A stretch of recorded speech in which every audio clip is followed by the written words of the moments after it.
మంచిదండి. దేవుని వాక్యాన్ని ధ్యానించుకుందాం. ఆదివారపు ఆరాధనలో ప్రభు యొక్క దినములో నీ పిల్లలుగా మరి మనమందరం దేవుని పిల్లలుగా కూడుకొని దేవుణ్ణి స్తుతించి గణపరచడానికి దేవుడిచ్చిన గొప్ప ఆధిక్యతను బట్టి కృతజ్ఞతాస్తులు చెల్లిస్తూ ఈ సమయంలో దేవుని వాక్యాన్ని ధ్యానించుకుందాం. ప్రియులరా, దేవుని వాక్యములో నుండి చెప్పబడుతున్నటువంటి అంశభాగముని జాగ్రత్తగా విని గ్రహించి నేర్చుకోవాల్సిందిగా మనవి చేస్తూ, దేవుని వాక్యము నుండి చెప్పబడుతున్నటువంటి అంశభాగం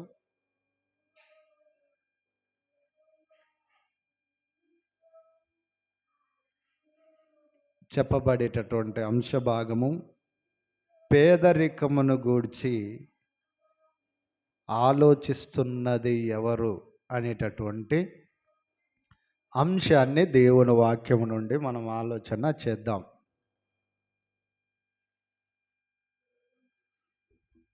పేదరికమును గూర్చి ఆలోచిస్తున్నది ఎవరు అనేటటువంటి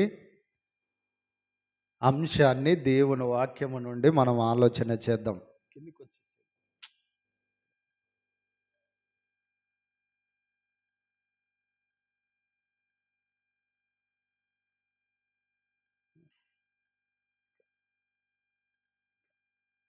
ఇంకా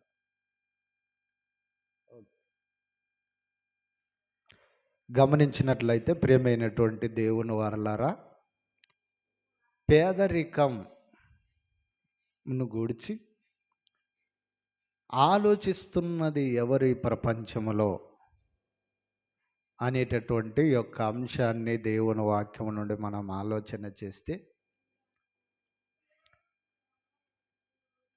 ఈరోజు మానవులు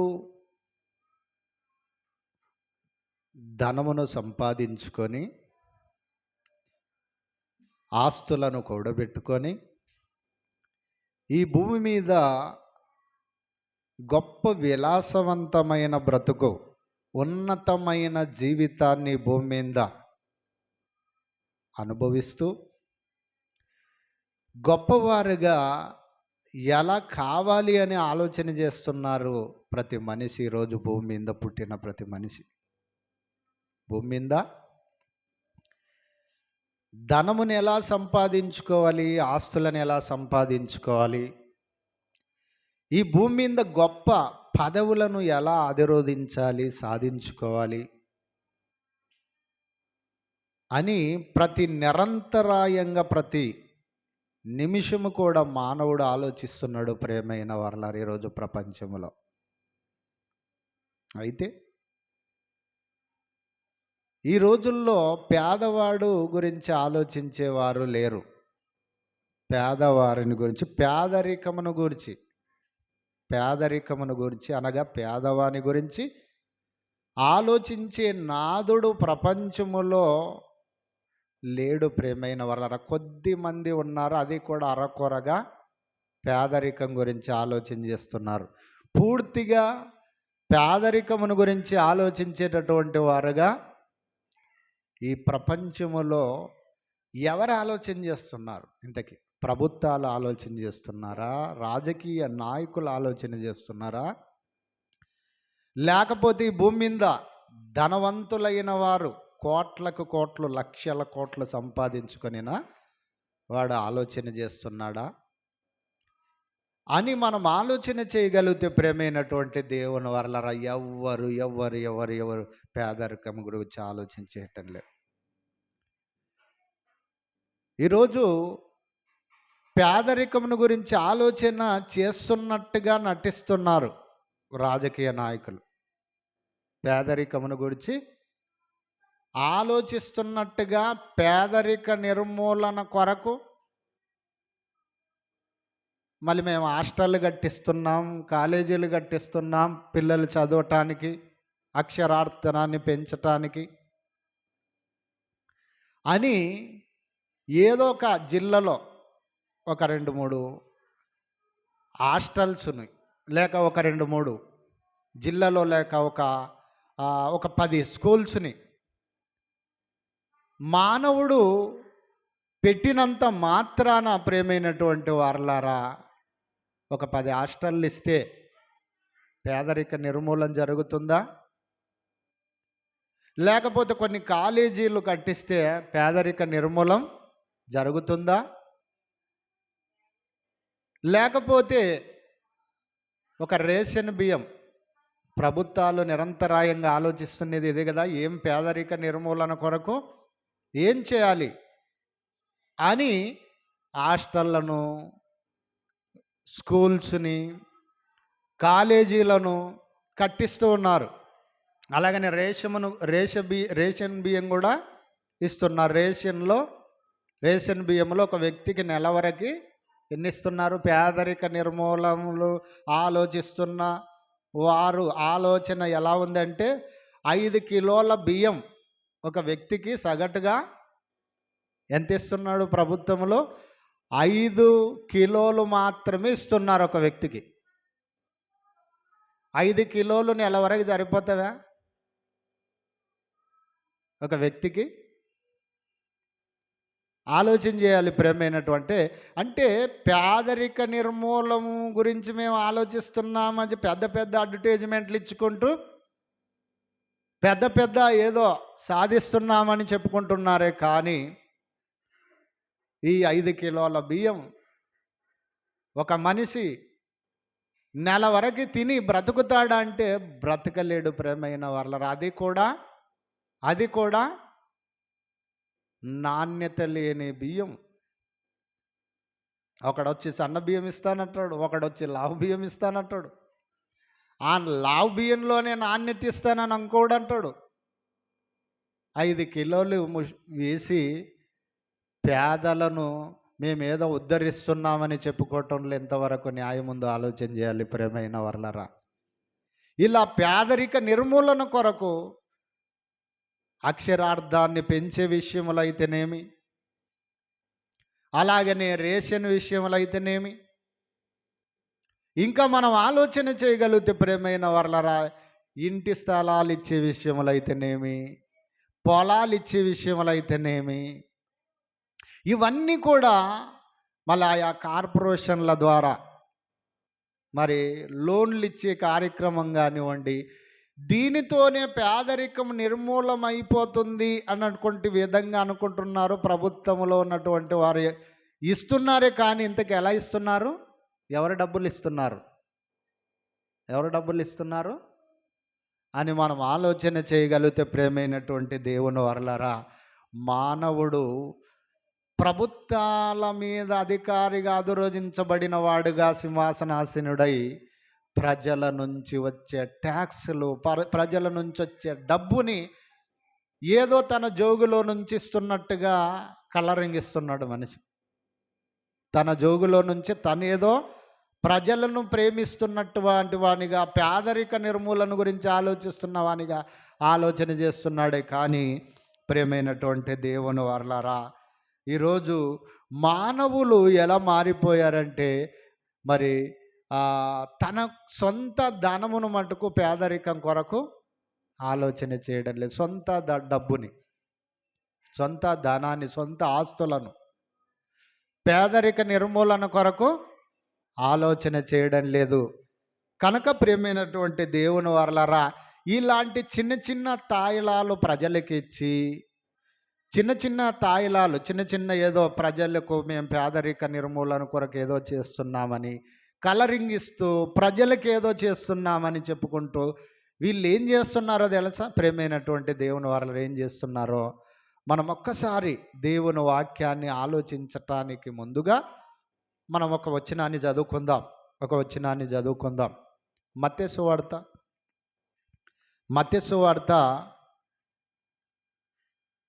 తర్వాత చదువుకుందాం. కానీ ఒక్కసారి ఈ రాజకీయ వ్యవస్థ అని చెప్పుకుంటున్నవారు, ప్రజల్ని దోపిడీ చేస్తున్నవారు, ప్రజల యొక్క జీవితాలతో ఆటలాడుకునేటటువంటి వీరు ఏం చేస్తున్నారో పేదరిక నిర్మూలన చేసేవాడని కల్లరింగించుకుంటున్న వీళ్ళు పేదల్ని మేమేదో పేదలే లేకుండా దేశంలో చేస్తాం, రాష్ట్రంలో చేస్తాం, ప్రపంచంలో చేస్తాం అని చెప్పుకుంటున్నటువంటి వీరు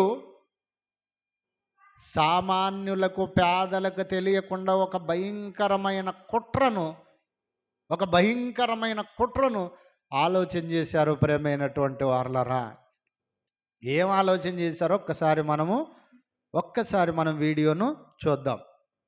ఒకసారి గుర్తొస్తుంది. కానీ స్విస్ బ్యాంక్ అనేది కేవలం ఒక్క బ్యాంక్ కాదని మీకు తెలుసా? స్విట్జర్లాండ్లో ఉండి స్విస్ లాస్ని ఫాలో అవుతున్న అన్ని బ్యాంకులను స్విస్ బ్యాంక్స్ అనే అంటారు. స్విస్ బ్యాంకింగ్ యాక్ట్ ప్రకారం స్విస్ బ్యాంక్లో ఉండే కస్టమర్స్ డేటాని ఎవరికీ షేర్ చేయకూడదు. ఒకవేళ షేర్ చేస్తే 3 to 5 years జైలు శిక్ష అండ్ కొన్ని కోట్ల రూపాయల ఫైన్ ఉండేది. అలాగే ఈ యాక్ట్లో భాగంగా సీక్రెసీని మరింత పెంచడానికి బ్యాంకులో కస్టమర్స్ నేమ్కి బదులుగా నెంబర్ సిస్టంతో రీప్లేస్ చేయడం జరిగింది. సో దీనివల్ల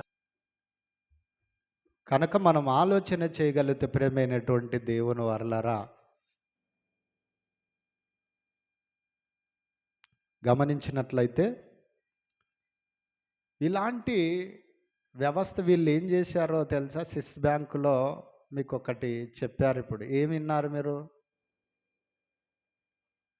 స్విస్ బ్యాంకులో ఎవడైనా డబ్బుని దాచితే, ధనాన్ని దాచితే, స్విస్ బ్యాంకు రూల్స్ ప్రకారంగా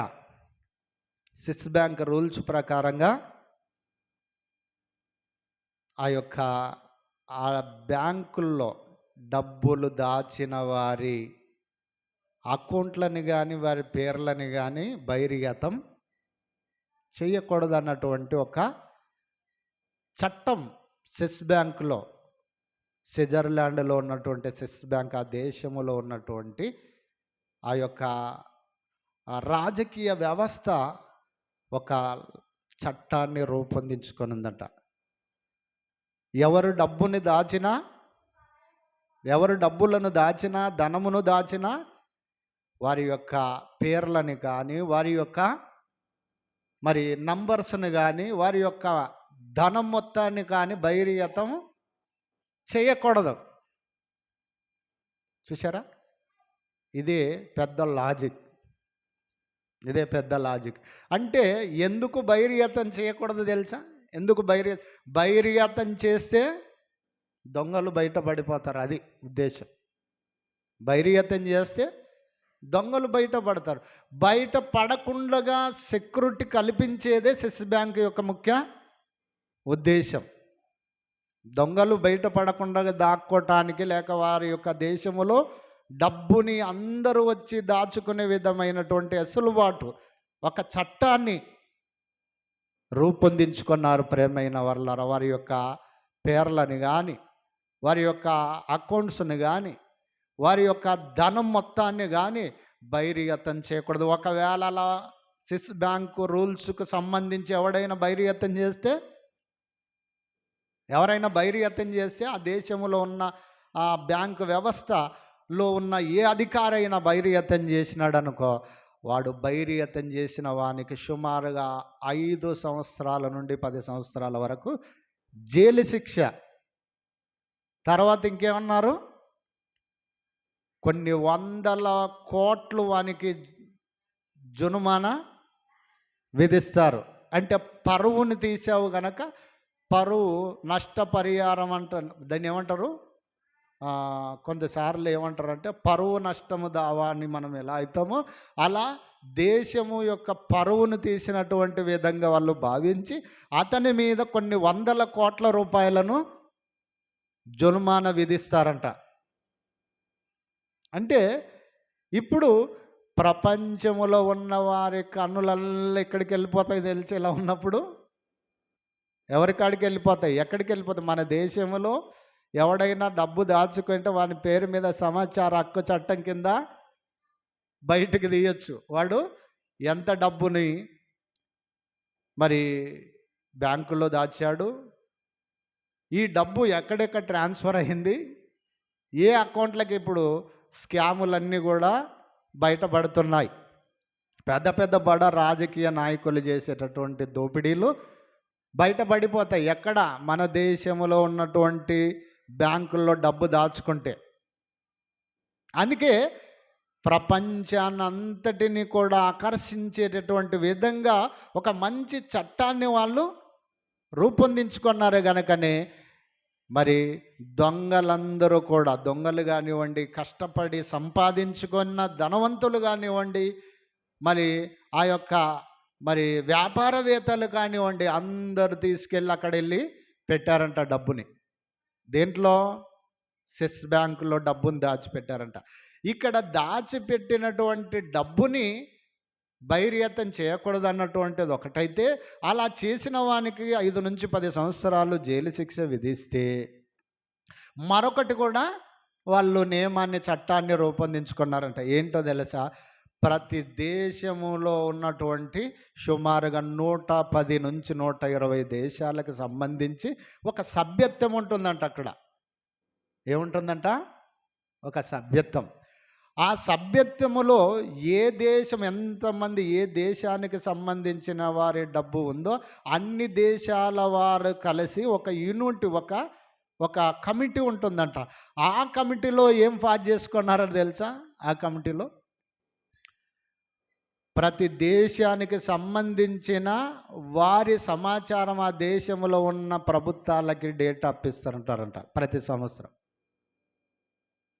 అర్థమవుతుందా? ప్రతి దేశంలో ఉన్నటువంటి ఆ దేశాలకు సంబంధించిన కేంద్ర ప్రభుత్వాలకు ఆ యొక్క ప్రభుత్వానికి డేటా పంపిస్తారట. ఈ డేటాను కేంద్ర ప్రభుత్వం, ఆ దేశంలో ఉన్న కేంద్ర ప్రభుత్వం కూడా బయటికి ప్రజలకు డేటాను బహిర్గతం చేయకూడదంట. చూడండి, అంటే ఇక్కడ బాగా ఆలోచన చేయాలి ప్రేమైన వారలారా. వారి సమగ్రతను, వారి యొక్క దేశ భద్రతను, వారి యొక్క ఖ్యాతిని, ప్రపంచములో ఉన్న ధనవంతుల ధనాన్ని, నల్లధనాన్ని పోగు చేసుకోవటానికి కొన్ని చట్టాలైతే, మరి మరొక చట్టం ఏంటంటే ఆ దేశంలో ఉన్నటువంటి వారందరికీ కూడా ఆ ప్రభుత్వాలకి డేటాను పంపినా ఆ డేటాను ఆ దేశంలో ఉన్న ఆ ప్రజలకు బహిర్గతం చేయకూడదంట. అలా చేసినారంటే వారు కూడా ఈ యొక్క శిక్షకు అర్హులే. ఏది? వందల కోట్ల జునుమాన విధించేటటువంటి ఒక చట్టాన్ని రూపొందించుకున్నారంట వాళ్ళు. కేవలం మరి ఎందుకు పంపించారు దేశంలోకి అంటే, కేవలం ఎవరి డబ్బు అయితే ఉందో వారికి ట్యాక్స్ కట్టించుకోవటానికి మటుకే నువ్వు ఆ యొక్క డేటాను వాడుకోవాలి తప్ప ప్రజలకు నువ్వు దాన్ని బయటికి ఇవ్వకూడదు. బయటికి డేటాను నువ్వు లీక్ చేయకూడదు. కనుక ప్రియమైనటువంటి దేవుని వారలారా, అలాంటి చట్టాల ద్వారా ట్యాక్స్ ఇప్పుడు ఇక్కడ కూడా ఒకటి ఉంది, దొంగలు దొరికిపోతారు.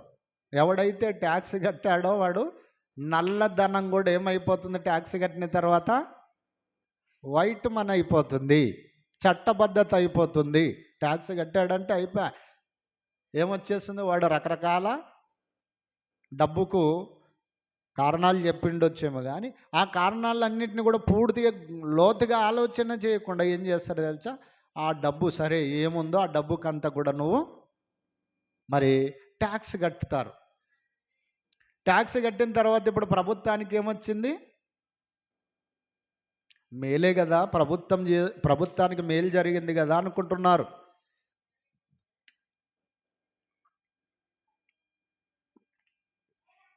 కానీ మేలు కాదు ప్రేమైన వారలారా. ప్రపంచములో ప్రతి వాడు దోచుకునే దొంగ అని చెప్పక తప్పదు. అందరు దొంగలే, ఎవడు కూడా మరి ఒకవేళ స్వచ్ఛపరుడు ఎవరు లేరు. ఎందుకు చెప్తున్నామంటే ప్రేమైన వారలారా, ఇలాంటి ధనాన్ని పోగు చేసుకొనడము, సెస్ బ్యాంకులో దాచుకోవడం ఒకటైతే, మళ్ళీ దానిని బయటికి చెప్పకుండా ఉండాలనుకోవడం మరొకటి కూడా నేరాతి నేరం. కనుక ఇలా మరి ఆ యొక్క కొన్ని సంవత్సరాల క్రితము నరేంద్ర మోదీ ఏం చేశాడు తెలుసా? నరేంద్ర మోదీ మొట్టమొదట తను ఎన్నికల ప్రచారంలో ప్రధాని రేసులో ఉన్నప్పుడు ఒక వాగ్దానం చేశాడు. ఏం చేశాడో తెలుసా? పర్సనల్గా అది డేటా కొంతవరకు రాజకీయ నాయకులకు తెలిసి ఉంటుంది. ఆ తెలిసినటువంటి డేటాను ప్రజలకు చెప్పాడు. సుమారుగా 13 లక్షల కోట్ల డబ్బులు స్విస్ బ్యాంకులో మన దేశంలో ఉన్నవారికి ఉన్నాయి. ఈ డబ్బునంతా నన్ను గెలిపిస్తే ఏం చేస్తాను, మీకు ఒకరొకరికి దేశంలో ఉన్న ఒక వ్యక్తికి, ఒక కుటుంబానికి పంచితే కూడా 13 లక్షల కోట్ల రూపాయలు ఒక్కొక్క ఇంటికి అందుతుంది. అంత గొప్ప సంపద, మన దేశ సంపద నల్లధనంగా స్విస్ బ్యాంకులో ఉంది. దాన్ని మీకు నేను ఇస్తాను అని చెప్పాడు. చెబితే దేశంలో ఉన్న వారందరూ కూడా నమ్మేశారు. దేశంలో ఉన్నవారందరూ కూడా, పేదవాడు 13 లక్షలు, 1,00,000 రూపాయలు ఇస్తానంటేనే ఆశిస్తాడు పేదవాడు, అంతేనా? ఇక 13 లక్షల రూపాయలు ఒక్కొక్క అకౌంట్లో ఇస్తానంటే ఇంకెందుకు చేయడు, ఓట్లు వేసేశారు. కనుక ప్రియమైన వారలారా, పేదలకు ఏమైనా చేశాడా, ఇచ్చాడా అంటే లేదు, ఇవ్వలేదు. ఈ రోజు వరకు కూడా ఇప్పటికీ 3 సార్లు గెలిచినా ఆ పథకం ఇంకా అమల్లో లేదు. అంటే ప్రజల్ని గొర్రెలుగా చేయటం, ప్రజల్ని రాజకీయ అవసరాల కొరకు వాడుకోవడం, ప్రజల్ని ఆశలు తాయిలాలుగా చూపి వాడుకోవడమే కానీ అసలు పేదల గురించి ఆలోచించే నాదుడే లేడు. ప్రేమైన వర్లరా, అందుకే పేదరికము రోజు రోజుకి ఇంకా పెరిగిపోతుంది ప్రజల్లో. పేదరికం రకరకాల కారణాలతో ఉండిండొచ్చు. పేదరికం అనేది రకరకాల కారణాలతో ఉండిండొచ్చు. ఈ కారణాలను తీర్చాల్సింది ఎవరు? ఈ కారణాలను సమాజానికి సహాయంగా నిలవాల్సినటువంటి వారెవరు అని మనం ఆలోచన చేయగలిగితే, చూడండి, ఇప్పుడు మరి నేను చెప్పినటువంటి మాటలు నిజమా కాదా, ఆయనకేం తెలుసులే, అతనికి ఏం తెలుసు అనుకుంటున్నారేమో. నేను అందుకే మీకు సాక్ష్యాధారాలతో కూడా మీకు వినిపిస్తున్నాను.